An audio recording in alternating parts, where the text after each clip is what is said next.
Hello friends, जो हमने physical geography class 11th की स्टार्ट की थी उसका ये पार्ट सेकंड है।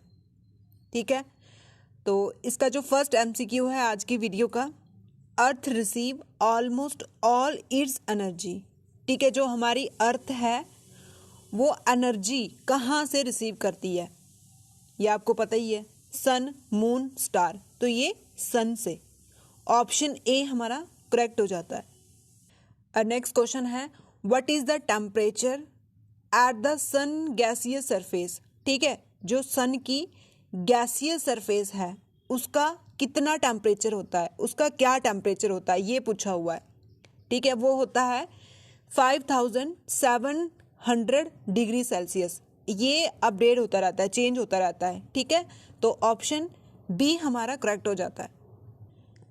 Body radiate energy in which form. ठीक है, जो बॉडी एनर्जी रेडिएट करती है, एनर्जी रिलीज करती है, कौन सी फॉर्म में, लाइट की फॉर्म में, वेव की फॉर्म में, या पार्टिकल की फॉर्म में। तो ये वेव की फॉर्म में। ऑप्शन बी हमारा करेक्ट है।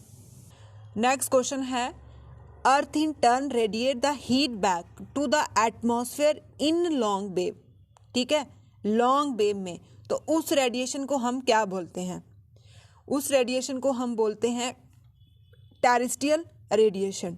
ठीक है, टेरेस्ट्रियल रेडिएशन नीचे दिया, फोटोकेमिकल ये फोटोसिंथेसिस में होती है, हीट रेडिएशन ये सन में, और यूवी रेडिएशन ये आपको पता ही है जो ओजोन लेयर प्रोटेक्ट करती है। ठीक है, तो ऑप्शन ए हमारा correct. On what day the earth is nearest to the sun. ये बहुत इंपॉर्टेंट क्वेश्चन है, जनरल वे से भी और कॉम्पिटिटिव एग्जाम के लिए भी। कौन सा दिन है, कौन सा दिन होता है जब अर्थ सन के पास होती है। ठीक है, उस दिन कौन सा दिन है कि हाँ इस दिन जो हमारी अर्थ है वो सन के पास है। ठीक है, ये क्वेश्चन है, ये होता है 3 जनवरी। ठीक है, ऑप्शन सी हमारा करेक्ट है। जो सन सरफेस में, सन के सरफेस में जो डार्क स्पॉट होता है, ठीक है, डार्क स्पॉट होता है, उसको हम क्या बोलते हैं, सन स्पॉट या अरोरा ऑस्ट्रेला या फिर अरोरा, ये हम बोलते हैं सन स्पॉट। डार्क स्पॉट को सन स्पॉट बोलते हैं। ऑप्शन ए हमारा करेक्ट हो जाता है। अब बोल रहे हैं कि what causes the variation in insulation. ठीक है, इंसुलेशन जो वेरिएशन आती है, इंसुलेशन होती है कि जो सन से रे अर्थ पे आ रही हैं। ठीक है, जो सन से रे अर्थ पे आ रही है उसको हम इंसुलेशन बोलते हैं, कि उसमें जो चेंजेस आती हैं, कभी टेढ़ी मेढ़ी सीधी पुट्टी, मतलब जैसे भी, तो उसका क्या कारण होता है। ऑप्शन ए दिया हुआ है, rotation of the earth on its axis, या फिर टेरेस्ट्रियल रेडिएशन, या फिर एटमॉस्फेरिक गैसेस, या कोई भी नहीं। तो ये होता है रोटेशन, मतलब जब अर्थ अपने ही पैर पे, ठीक है, अपने ही एक्सिस पे घूम रही होती है, वो कारण होता है। ठीक है, तो ऑप्शन ए हमारा करेक्ट हो जाता है यहाँ पे, जिसे दिन रात बनते हैं। और इवैल्यूएशन क्या होती है, जैसे ये हमारी अर्थ है ना, ये अपने ही एक्सिस पे, जब अपने एक्सिस पे घूमती है उसको रोटेशन बोलते हैं, और जब सन के आगे पीछे घूमती है उसको रिवॉल्यूशन बोलते हैं। उसी से क्लाइमेट, वेदर, सीजन बनते हैं और ईयर बनता है। तो ऑप्शन ए हमारा करेक्ट है। What factor determine the angle of A inclination of A solar रे। ठीक है, जो सोलर रे आती है नीचे, ठीक है, सोलर रे आती है, सन रे आती है अर्थ के ऊपर, और वो एंगल बनाती है, कौन से फैक्टर से एंगल बनाती है, ये पूछा हुआ है। एल्टीट्यूड, ओशन करंट, लैटिट्यूड, या फिर rotation of the earth. Altitude height होगी, हाइट की वजह से। ओशन करंट होती है कि जो समुद्र में मूवमेंट होती है, जैसे वेव होगी, टाइड होगी, उसको हम ओशन करंट बोलते हैं। लैटिट्यूड आपको पता है, ये जो इमेजिनरी लाइन है जो लेटी होती है ना, ये लैटिट्यूड, इसकी वजह से वो एंगल बनाती है। ठीक है, इसकी ये वाली जो चीज़ है ना, इसको लैटिट्यूड बोलते हैं, और इसकी वजह से एंगल बनाती है। तो ऑप्शन सी हमारा करेक्ट हो जाता है। नेक्स्ट क्वेश्चन है, ऑन व्हाट डे, कौन सा दिन है जब सन ट्रॉपिक ऑफ कैंसर के ऊपर होता है। ट्रॉपिक ऑफ कैंसर, ये अर्थ है, बीच में इक्वेटर, और इसके ऊपर होता है ट्रॉपिक ऑफ कैंसर, और नीचे होता है साउथ में ट्रॉपिक ऑफ कैप्रिकॉर्न। तो ये पूछा हुआ है कि इसके ऊपर सन कौन से डे में होता है। बहुत इंपॉर्टेंट क्वेश्चन है, बहुत बार पूछा हुआ है ये क्वेश्चन। ठीक है, तो ये कब होता है, जून 21। ठीक है, जून 21 ठीक है, जून 21 को जो सन होता है वो ओवरहेड होता है किसके, ट्रॉपिक ऑफ कैंसर के, ठीक है। तभी सबसे ज़्यादा हॉट मंथ भी किसको बोलते हैं, जून को बोलते हैं। नेक्स्ट क्वेश्चन है विच प्रोसेस, क्या पूछा है, प्रोसेस के बारे में पूछा है। ऑपरेट ऑन इंसोलेशन, इंसोलेशन वही होती है जो सोलर की रे होती है, ठीक है, उससे heat during the passing through atmosphere, मतलब कौन से प्रोसेस होते हैं जब जो सोलर रे होती है, इंसुलेशन होती है, जब वो एटमॉस्फेयर में एंटर करती है, ठीक है। एटमॉस्फेयर आपको पता है ये अर्थ है, इसके ऊपर गैसेस की जो ब्लैंकेट है उसको हम एटमॉस्फेयर, तो जब रे यहाँ पे गई, ठीक है, इंसुलेशन हुई, हीट हुई, तो कौन से प्रोसेस, एब्जॉर्प्शन होगा, स्कैटरिंग होगी या रिफ्लेक्शन होगी, तो ये सारे ही होते हैं, एब्जॉर्ब भी होते हैं, है ना, बिखरती भी है और रिफ्लेक्ट भी होती है। ऑप्शन डी हमारा करेक्ट हो जाता है यहाँ पे। अब बोल रहे हैं कि कौन सा प्रोसेस होता है जिससे हमें स्काई का कलर ब्लू दिखता है, ठीक है, आसमान नीला दिखता है, ठीक है, आसमान नीला दिखता है। तो सन रे से बहुत सी रे आती हैं, लाल, पीली, हरी, ठीक है, सबसे ज़्यादा कौन सी स्कैटर करती है, सबसे ज़्यादा स्कैटर करती है ब्लू, तभी आसमान ब्लू दिखता है। तो कौन सा प्रोसेस होगा, स्कैटरिंग, ठीक है, स्कैटरिंग होता है बिखरना, तो ऑप्शन सी हमारा करेक्ट है। The combined reflection from the earth surface and cloud, ठीक है, अर्थ के सरफेस और क्लाउड दोनों में जब रिफ्लेक्शन होती है उस टाइम क्या बनता है, उस टाइम जो बनता है उसको हम क्या बोलते हैं। ये हमारी अर्थ है, इसका सरफेस, यहाँ से रिफ्लेक्शन, रिफ्लेक्शन क्या होती है, जैसे सन रे आई और यहाँ से मुड़ के चली गई, जैसे बड़ी बड़ी बिल्डिंग है, यहाँ हम लाइट लगाते हैं, यहाँ से ये अपनी डायरेक्शन मतलब अपना रास्ता चेंज कर देती है, जो अपना रे अपना रास्ता चेंज कर देती है उसको हम बोलते हैं रिफ्लेक्शन। जब सरफेस, ये अर्थ के सरफेस और क्लाउड दोनों में रिफ्लेक्शन होती है उस प्रोसेस को, उसको हम बोलते हैं एल्बिडो, ठीक है, ये ध्यान से याद रखना, किस किस में, सरफेस में भी और बादल में, दोनों में रिफ्लेक्शन होती है तो उसको हम बोलते हैं एल्बिडो। ऑप्शन सी हमारा करेक्ट है। हीट ट्रांसफर बाय कांटेक्ट, ठीक है, जो कांटेक्ट से हीट ट्रांसफर होती है उसका हम क्या, उसको हम क्या बोलते हैं, उसको हम कंडक्शन बोलते हैं, ठीक है, कंडक्शन बोलते हैं। तो ऑप्शन ए हमारा करेक्ट है। जैसे कंडक्टर है ना, कुछ चीज़ें कंडक्टर होती हैं, आयरन होता है, लोहा होता है, जब हम लोहा में बिजली की तार को कनेक्ट करते हैं, है ना, कनेक्ट करते हैं तभी हीट पास होगी, तो उस प्रोसेस को क्या बोलेंगे, कंडक्ट हुई, कंडक्शन हुई। ऑप्शन ए हमारा करेक्ट है यहाँ पे। अर्थ ट्रांसमिट द हीट, ठीक है, अर्थ ट्रांसमिट द हीट, ठीक है, अर्थ जो होती है वो हीट को ट्रांसफर करती है कौन कौन से प्रोसेस से, रेडिएशन, कन्वेक्शन, कंडक्शन, तो ये सारे प्रोसेस से, ठीक है, ऑप्शन डी करेक्ट। अब बोल रहे हैं कि by which process the earth surface heated, ठीक है, जो हमारा अर्थ का सरफेस है वो गर्म हो रहा है, कौन से प्रोसेस से, ये भी कंडक्शन, ठीक है, कंडक्शन आपको एक्सप्लेन करवा दिया क्या होता है, ठीक है, तो उसी के मेथड से हमारी अर्थ भी गर्म होती है। Option B correct.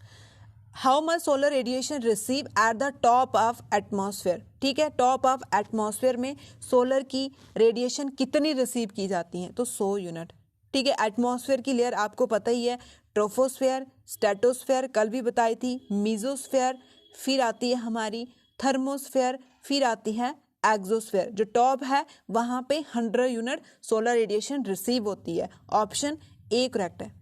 जो सन है उसकी कितनी शेप है, how many shape of sun, 3 shape होती हैं उसकी, ठीक है, ऑप्शन बी करेक्ट है। नेक्स्ट क्वेश्चन, कौन सा इंस्ट्रूमेंट है, ठीक है, इंस्ट्रूमेंट का नाम पूछ रहे हैं जिससे हम प्रेशर को मेजर करते हैं, ठीक है, प्रेशर को मेजर करने वाला इंस्ट्रूमेंट ये होता है बैरोमीटर, ठीक है, बैरोमीटर। ऑप्शन बी करेक्ट है। प्रेशर का यूनिट क्या है, ठीक है, प्रेशर का यूनिट क्या है, जब आप इसको बैरोमीटर में नापते हो तो उधर यूनिट होगा, हाँ इतना यूनिट है, तो वो हम कैसे देखते हैं, एमबी, एमबी मतलब मिलीबार, ठीक है, ऐसे भी पूछ सकते हैं। जो प्रेशर का यूनिट है एमबी, उसकी फुल फॉर्म क्या है, तो उसकी full form millibar. Option B correct. अब बोल रहे हैं which one is the type of planetary wind, ठीक है, जो प्लैनेटरी विंड होती है वो कौन कौन सी विंड है, ठीक है, trade wind, westerly, polar wind, तो ये सारी होती हैं, ठीक है। ये जैसे हमारी अर्थ है, यहाँ इक्वेटर, यहाँ ट्रॉपिक ऑफ कैंसर, यहाँ ट्रॉपिक ऑफ कैप्रिकॉन, नीचे नीचे पोलर रीजन, और यहाँ सब पोलर रीजन। तो इनके बीच में, ठीक है, जो इक्वेटर और ट्रॉपिक के बीच में चलती है उसको ट्रेड विंड, फिर ऊपर वेस्टर्ली विंड, ठीक है, उनको हम क्या बोलते हैं, प्लैनेटरी विंड, ठीक है, प्लैनेटरी विंड। तो ये सारी ही प्लैनेटरी विंड है, ठीक है, ये सारी, ऑप्शन डी करेक्ट। अब है कि how many types of pressure belt, ठीक है, प्रेशर बेल्ट कितनी टाइप्स की हैं, 7, लो प्रेशर, हाई प्रेशर, ठीक है, तो 7 हैं। सब ट्रॉपिकल, लो प्रेशर, मतलब जो इमेजिनरी लाइन है उसके साथ साथ लो है, हाई है, तो वो मिला के 7 है। नेक्स्ट क्वेश्चन है, name the hot wind blow in USA, ठीक है, यूएसए में जो हॉट विंड चलती है उसको हम क्या बोलते हैं, क्या नाम है उसका, ठीक है, हॉट विंड का जो यूएसए में चलती है वो है चिनूक, ठीक है, चिनूक। अब ऐसे भी पूछ सकते हैं जो चिनूक है वो कोल्ड विंड है या हॉट विंड है, चिनूक हॉट विंड है, ठीक है, हॉट विंड है, कहाँ चलती है, यूएसए में चलती है, ठीक है, यूएसए में चलती है, ऑप्शन ए करेक्ट है। Name the hot wind which blow in Alps, ठीक है, जो अल्प्स माउंटेन है यूरोप में, तो वहां पे कौन सी हॉट विंड, ठीक है, वहां पे कौन सी हॉट विंड चलती है, ये पूछा, ये है फियोन, ठीक है, फियोन। फियोन चिनूक कहाँ पे, चिनूक यूएसए में, और ये अल्प्स यूरोप वाले एरिया में, और ये दोनों ही हॉट विंड है, ठीक है, वेरी इंपॉर्टेंट, ये दोनों ही हॉट विंड है, तो यहाँ पे ऑप्शन ए करेक्ट है। नेक्स्ट क्वेश्चन है, नेम द कोल्ड विंड। अब आगे कोल्ड विंड, वो कोल्ड विंड जो हाई माउंटेन से लेके मेडिटेरियन कोस्ट ऑफ फ्रांस, ठीक है, हाई माउंटेन से लेके मेडिटेरियन कोस्ट ऑफ फ्रांस, वहां पे कौन सी hot wind, sorry cold wind, cold wind क्यों, क्योंकि मेडिटेरियन कोस्ट समुंदर है, वहां से मॉइस्चर लेके जाएगी, मॉइस्चर लेके जाएगी तो ठंडी होगी, ठीक है, तो वो कौन सी हवा है, कौन सी विंड है, तो वो है मिस्ट्रल, ठीक है, mistral, mistral, option A is correct. अब पूछे मेडिटेरियन कोस्ट के पास मिस्ट्रल, एम से मेडिटेरियन, एम से मिस्ट्रल, हाई माउंटेन पे, तो हाई माउंटेन पे भी आपको पता है कि हाई हीट कम होती है, हाई प्रेशर होता है, हाई प्रेशर के कारण ठंडी विंडें होंगी वहां पे, तो कौन सी होगी, मिस्ट्रल, ठीक है, मिस्ट्रल, तो मिस्ट्रल ऑप्शन ए हमारा करेक्ट है। ऐसे भी पूछ सकते हैं मिस्ट्रल हॉट विंड है या कोल्ड विंड है, तो ये कौन सी है,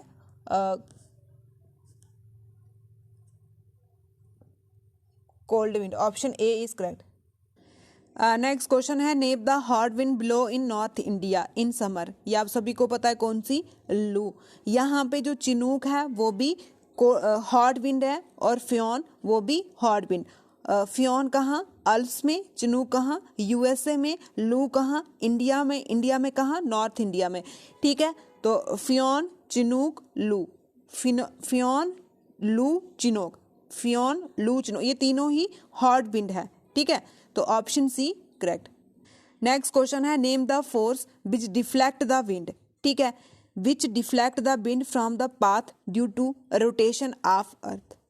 बोल रहे कौन सी फोर्स होती है, ठीक है, कौन सी फोर्स होती है जिससे विंड अपना रास्ता चेंज करती रहती है, ठीक है, जैसे अर्थ रोटेट करेगी ऐसे वो अपना रास्ता चेंज करती रहती है, नॉर्थ साइड वो लेफ्ट साइड डायरेक्शन में जाती है और साउथ में राइट साइड डायरेक्शन में जाती है, तो कौन सी फोर्स, ये फोर्स के बारे में पूछा हुआ है, वो वाली फोर्स बतानी है जिससे विंड अपना रास्ता चेंज करती है, वो होती है क्योरोलिसिस फोर्स, ठीक है, ऑप्शन सी करेक्ट है हमारा।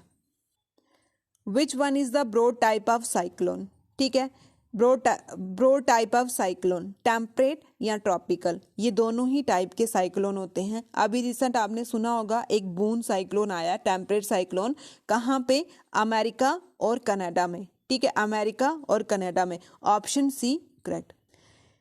एन इमेजनरी लाइन, ठीक है, एक इमेजनरी लाइन होती है जिससे इक्वल एटमॉस्फेयर, ठीक है, equal atmosphere pressure, atmospheric pressure पता चलता है, इक्वल एटमॉस्फेरिक प्रेशर पता चलता है, उस इमेजनरी लाइन को हम क्या बोलते हैं। जब बात आ गई किसकी, प्रेशर की, तो वहां पे आइसो बार, आइसो का मतलब ही क्या होता है, सेम, बार का मतलब प्रेशर, तो ऑप्शन ए करेक्ट है यहाँ पे। एक large body of A air, large body of A air जिसमें फिजिकल प्रॉपर्टीज और कुछ मॉइस्चर, ठीक है, कुछ मॉइस्चर होते हैं, तो उसको हम क्या बोलते हैं, उसको हम बोलते हैं एयर मासिस, क्या बोलते हैं, air masses, option B correct है। Name the breeze which blow during night, वो वाली ब्रेज, वो वाली ठंडी ठंडी हवा के बारे में बताना है जो रात के समय, ठीक है, जो रात के समय when the air at upper slow become dense, ठीक है, जब अपर एयर बड़ी घनी घनी होती है, हाई प्रेशर होता है, उस टाइम रात के समय जो हवाएं चलती हैं उस ब्रिज को हम क्या बोलते हैं? ब्रिज होती है ठंडी ठंडी हवाएं, तो वो होती हैं माउंटेन ब्रिज। ठीक है, कौन सी? Mountain bridge. और बोला ना उन्होंने, जब एयर एट अपर स्लोप मतलब माउंटेन, तो ऑप्शन ए करेक्ट है यहाँ पे। जब अर्थ अपने एक्सिस पे रोटेट करती है तो कौन सी डायरेक्शन में? ठीक है, ये पूछा हुआ है। अर्थ रोटेट करती है अपनी एक्सिस पे, अपने पैर पे। ठीक है, ये एक्सिस है, इस पे घूमती है, दिन रात बनते हैं जिससे, तो कौन सी डायरेक्शन में? तो वो वेस्ट से ईस्ट। ठीक है, वेस्ट से ईस्ट, ये वेस्ट, यहाँ से ईस्ट, ऐसे घूमती है। ठीक है, ऑप्शन ए करेक्ट। जो हमारी वेस्ट इंडिया है वहाँ पे ट्रॉपिकल साइक्लोन को क्या बोलते हैं? वहाँ पे ट्रॉपिकल साइक्लोन को क्या बोलते हैं? हुरिकेन। ठीक है, क्या बोलते हैं? हुरिकेन। ठीक है, हुरिकेन, ऑप्शन सी करेक्ट है। अब बोला हुआ है कि name the tropical cyclone in China. China में ट्रॉपिकल साइक्लोन, अब यहाँ पे ध्यान देना है कि ट्रॉपिकल पूछा है, टेम्परेट नहीं पूछा है। ट्रॉपिकल साइक्लोन का चाइना में हम साइक्लोन को क्या बोलते हैं? कौन से साइक्लोन? ट्रॉपिकल, तो इसको हम क्या बोलते हैं? तूफान। ठीक है, तूफान। और वेस्ट इंडिया में ट्रॉपिकल साइक्लोन को हुरिकेन। ठीक है, हुरिकेन वेस्ट इंडिया, तूफान चाइना, option A. On the basis of their average height how many types of cloud are formed. ठीक है, कितने टाइप के क्लाउड फाउंड होते हैं? 3 टाइप के, option A correct. Name the fibrous cloud with a delicate silky appearance. ठीक है, वो वाले क्लाउड बताने हैं जिसका सिल्की अपीयरेंस होता है। ठीक है, सिल्की अपीयरेंस और फाइब्रस क्लाउड ये होते हैं सिरिरस। ठीक है, सिरिरस। ये ऐसे भी पूछे हुए हैं कि फाइब्रस क्लाउड का नाम क्या है। ठीक है, फाइबर थोड़ी हाइट में बनते हैं, ये 3 टाइप के क्लाउड होते हैं, और जो फाइब्रस फॉर्म में होते हैं वो होते हैं सिरिरस। और ऐसे भी पूछ सकते हैं जो सिल्की अपीयरेंस देते हैं उस क्लाउड को क्या बोलते हैं? सिरिरस, ऑप्शन ए करेक्ट है। नेक्स्ट क्वेश्चन है कि नेम द क्लाउड। यहाँ पे यही पूछा हुआ है कि वो क्लाउड का नाम बताओ जो स्मॉल वाइट फ्लैग, ठीक है, छोटे छोटे वाइट फ्लैग्स और स्मॉल ग्लोब्यूलर मास विदाउट शेडो, मतलब ऐसे ऐसे ग्लोब्यूलर मास होंगे छोटे छोटे और छोटे छोटे फ्लैग्स होंगे, ऐसे वाले बादलों का क्या नाम होता है? ठीक है, ये पूछा हुआ है। ऐसे छोटे छोटे गोले गोले से बने हुए होंगे और वाइट वाइट फ्लैग से बने होंगे। आप भी आसमान में देखना, जब ऐसे ऐसी शेप के दिखेंगे तो आपने उसको बोलना है कीरोक्यूमुलस। ठीक है, कीरोक्यूमुलस। ठीक है, और जब ऐसे सिल्की सा दिखेगा कोई, डिलाइट सिल्की सा, फाइब्रस सा, ऊन की तरह, तो उसको बोलना है सिर्फ ये कौन सा है? सिरस। ठीक है, तो इसका जो करेक्ट ऑप्शन है, ऑप्शन ए करेक्ट है हमारा। अब name the cloud formed at A height of less than 2 kilometre. तो ये आपको पता ही है, जो 2 किलोमीटर से छोटी हाइट पे होंगे वो लो क्लाउड्स होंगे, है ना। तो ऑप्शन बी हमारा करेक्ट है। नेक्स्ट क्वेश्चन है name the low uniform layer cloud. ठीक है, लो और यूनिफॉर्म लेयर क्लाउड्स, जहाँ पे लेयर होंगी उसको हम बोलते हैं स्ट्रेटा। ठीक है, ऐसे भी लेयर फॉर्म को हम क्या बोलते हैं? स्ट्रेटस। तो कौन से क्लाउड होंगे? स्ट्रेटस। ठीक है, जैसे सेडिमेंट्री रॉक में भी क्या होती है? लेयरें होती हैं, तो हम उसको स्ट्रेटरी सेडिमेंट्री रॉक भी बोलते हैं, तो ऐसे ही इसको बोलते हैं। Option A correct. Next question है द इंस्ट्रूमेंट। कौन सा इंस्ट्रूमेंट है जो डायरेक्शन ऑफ विंड, ठीक है, जो डायरेक्शन ऑफ विंड को बताता है? ठीक है, वो वाला इंस्ट्रूमेंट बताना है हमने जिससे हम विंड की डायरेक्शन देख रहे हैं कि हाँ ये नॉर्थ जा रही है, या साउथ जा रही है, या ईस्ट जा रही है, वेस्ट जा रही है, तो वो होती है विंड वैनी। ठीक है, विंड वैनी। यहाँ पे बैरोमीटर प्रेशर को बताता है एमबी में।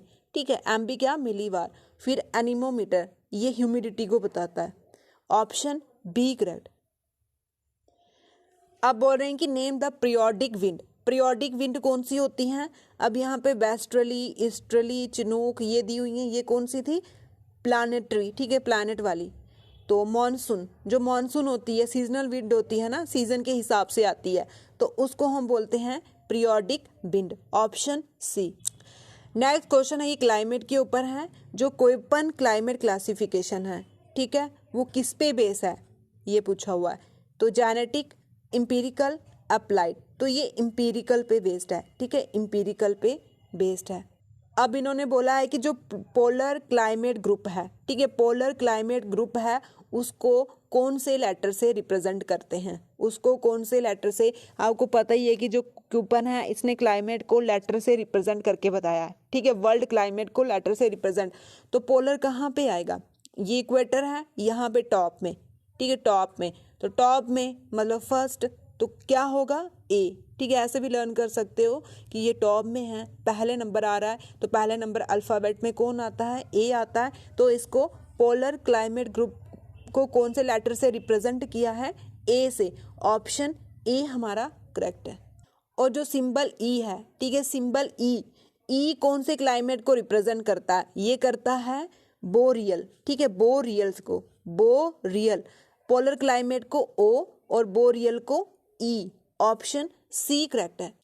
जो ड्राई क्लाइमेट ग्रुप है उसको कौन से लेटर से रिप्रेजेंट किया है, ड्राई, ठीक है, ड्राई को बी से, ठीक है, ड्राई को बी से, सूखे को बी से, ठंडे को ए से, ठीक है, पोलर को ए से और ड्राई को बी से रिप्रेजेंट किया है, ठीक है, बी से रिप्रेजेंट किया है। Option C correct.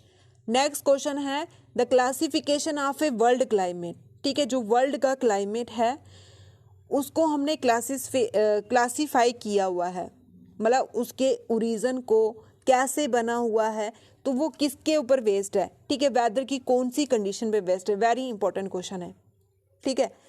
जो वर्ल्ड का क्लाइमेट है, ठीक है, जैसे हमने वर्ल्ड के क्लाइमेट को क्लासीफाई किया है, ठीक है, ये के है, ये पी है, ये ए है, ठीक है। हम मतलब वेदर के कौन सी कंडीशन को देख के मतलब किसके ऊपर बेस्ड है, तो ये जेनेटिक क्लासिफिकेशन, ठीक है, इसको हमने जेनेटिक क्लासिफिकेशन की है। Option B correct. नेक्स्ट है कि ऐसा कौन सा साइंटिस्ट था, ठीक है, ऐसा कौन सा साइंटिस्ट था जिसने वर्ल्ड क्लाइमेट को क्लासीफाई किया है, लेकिन प्रेसिपिटेशन और इवापोरेशन से, ठीक है, प्रेसिपिटेशन और इवापोरेशन से। कौन बंदा था वो, कौन साइंटिस्ट था जिसने वर्ल्ड के क्लाइमेट को क्लासीफाई किया है प्रेसिपिटेशन और इवापोरेशन से। वो था थॉर्नवाइट, थॉर्नथवाइट, ठीक है, थॉर्नथवाइट, ठीक है। इसने ऐसे भी पूछ सकते हैं थॉर्नवाइट ने किसको क्लासीफाई किया, वर्ल्ड के क्लाइमेट किसके बेसिस पे किया हुआ है, प्रेसिपिटेशन और इवापोरेशन, ठीक है। Option A.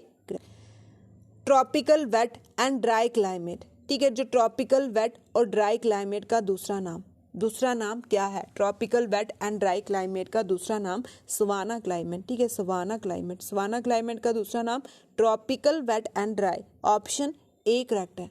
वो वाला क्लाइमेट बताना है हमने जो कॉन्टिनेंट के वेस्टर्न साइड और टेम्परेट जोन, तो टेम्परेट जोन है तो टेम्परेट ही होगा ना climate, temperate marine climate. Option A. अब बोल रहे हैं कि नेम द कॉमन एलिमेंट, जो कॉमन है इन तीनों एलिमेंट में, कार्बन डाइऑक्साइड, मीथेन, क्लोरोफ्लोरोकार्बन। ये देखो, ये कार्बन डाइऑक्साइड का फार्मूला, ये मीथेन का फार्मूला, और ये वाला हो गया किसका, क्लोरोफ्लोरो। अब खुद देखो और कमेंट में बताओ, ठीक है, कौन सा कॉमन है। Name the gas which more effect on green house, ठीक है, ग्रीन हाउस इफेक्ट कौन सी गैसेस होगी, कार्बन डाइऑक्साइड, है ना। तो option A correct. Green house gases के नाम बताओ, ग्रीन हाउस, ग्रीन घर जो होती है उसमें जो गैसेस होती हैं उसके नाम, carbon dioxide, methane, chlorofluoro carbon. तो ये सारी ही हैं। क्लोरोफ्लोरो फ्रिज से निकलती है, मीथेन बायोगैस जो गोबर गैस होती है, कार्बन डाइऑक्साइड तो गाड़ियों शाड़ियों factory. Collectively name of carbon dioxide, methane, chlorofluoro. तो ये सभी को घुमा फिरा के एक ही क्वेश्चन को उन्होंने 3-4 बार डाल दिया। Green house gases,